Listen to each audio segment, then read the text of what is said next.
Assalamualaikum warahmatullahi wabarakatuh. Perkenalkan, nama saya Safa Sabila dari Prodi Akuntansi Fakultas Ekonomi dan Bisnis Universitas Islam Bandung. Saya akan menjelaskan mengenai karya ilmiah yang berjudul Pengaruh Komponen Pengendalian Internal Terhadap Tindak Kecurangan Akademik.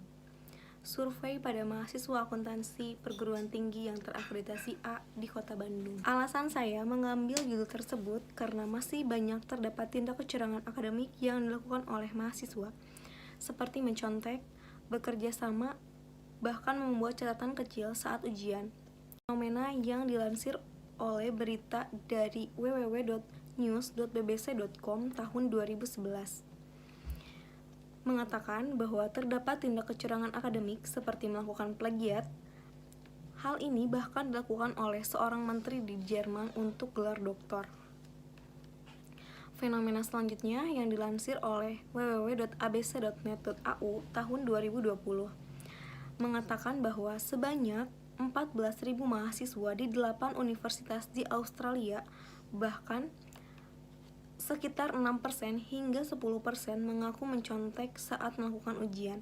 Fenomena ini didukung oleh penelitian yang dilakukan oleh Prawira dan Irianto tahun 2015 yang mengatakan terdapat fenomena tindak kecurangan akademik pada mahasiswa akuntansi di beberapa universitas di Malang, seperti copy-paste, plagiat, dan mencontek atau bekerja sama saat ujian. Kerangka pemikiran dalam penelitian ini terdapat dua variabel.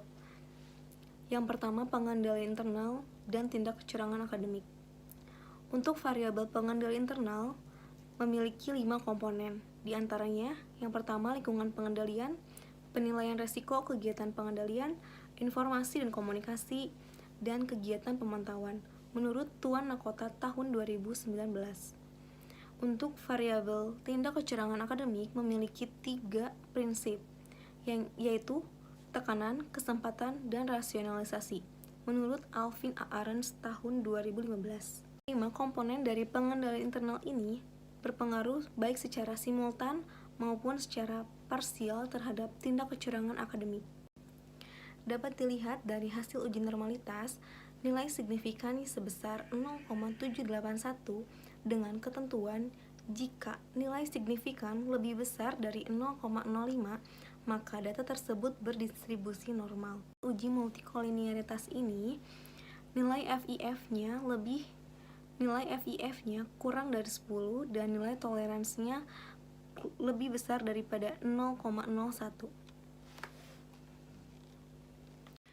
Selanjutnya, hasil uji heteroskedastisitas.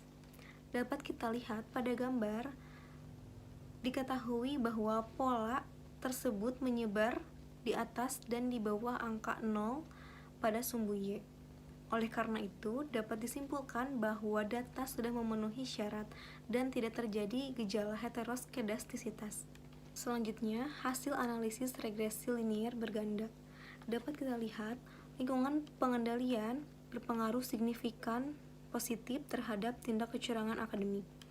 Penilaian risiko berpengaruh signifikan dengan arah positif terhadap tindak kecurangan akademik.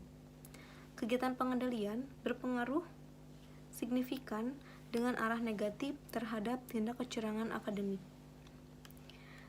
Informasi dan komunikasi tidak berpengaruh signifikan dan berarah negatif terhadap tindak kecurangan akademik.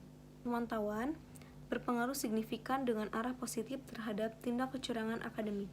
Selanjutnya, hasil uji simultan atau uji F. Berdasarkan hasil penelitian tersebut, diketahui bahwa F hitung sebesar 5,775 dengan signifikan 0,0000. Dengan demikian, nilai F hitung sebesar 5,775 lebih besar dari nilai F tabel sebesar 2,31 dan nilai signifikannya lebih kecil dari 0,05, yang artinya komponen pengendali internal meliputi lingkungan pengendalian, penilaian risiko kegiatan pengendalian, informasi dan komunikasi, dan kegiatan pemantauan secara simultan berpengaruh signifikan terhadap tindak kecurangan akademik. Dapat kita lihat bahwa lingkungan pengendalian berpengaruh signifikan dengan arah positif secara parsial terhadap tindak kecurangan akademik. Begitupun dengan penilaian resiko dan kegiatan pemantauan. Namun, untuk kegiatan pengendalian berpengaruh signifikan dengan arah negatif terhadap tindak kecurangan akademik, dan informasi dan komunikasi tidak berpengaruh signifikan terhadap tindak kecurangan akademik dengan arah negatif. Diketahui bahwa nilai koefisien determinasi yaitu sebesar 0,235 atau sebesar 23,5%.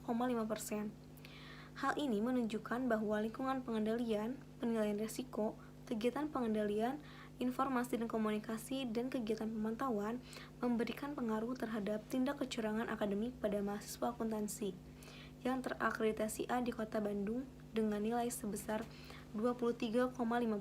Sehingga dapat disimpulkan bahwa lingkungan pengendalian berpengaruh positif secara signifikan terhadap tindak kecurangan akademik.